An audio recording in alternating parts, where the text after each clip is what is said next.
Le gouvernement poursuit ainsi sa marche vers la décarbonation de l'énergie électrique consommée au Bénin. À travers la construction de cette deuxième centrale solaire photovoltaïque de 25 MW complémentaires, c'est la capacité de production énergétique nationale qui se trouve augmentée. Le maire de Pobet se réjouit du fait que sa commune soit une source d'énergie renouvelable, contribuant ainsi au développement économique du Bénin.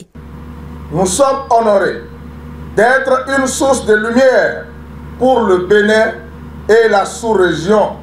À l'occasion, le directeur général de la Société béninoise de production d'électricité SBPE a réitéré son engagement à assurer la mission qui lui est confiée depuis 2020, celle de relever le défi de la disponibilité d'électricité de façon fiable, moins coûteuse et respectueuse de l'environnement. La SBPE, pour atteindre ses objectifs, s'emploie à développer une stratégie d'accroissement de ses capacités de production dans le respect des enjeux climatiques, notamment celle de réduire considérablement l'intensité carbone de l'électricité distribuée au Bénin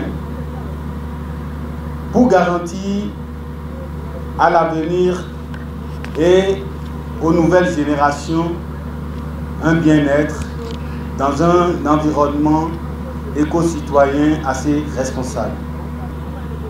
Avec l'assurance d'avoir l'appui des populations et des autorités à divers niveaux, nous voudrions en ce moment prendre l'engagement du respect des délais et de la qualité de l'infrastructure qui sera délivrée dans une quinzaine de mois. Profitant de la présence du secrétaire d'État à l'énergie, le préfet du plateau a formulé des doléances. Je voudrais formuler le vœu de voir véritablement démarrer les différents projets importants d'extension du courant électrique dans le reste de nos localités et précisément dans le chef-lieu du département.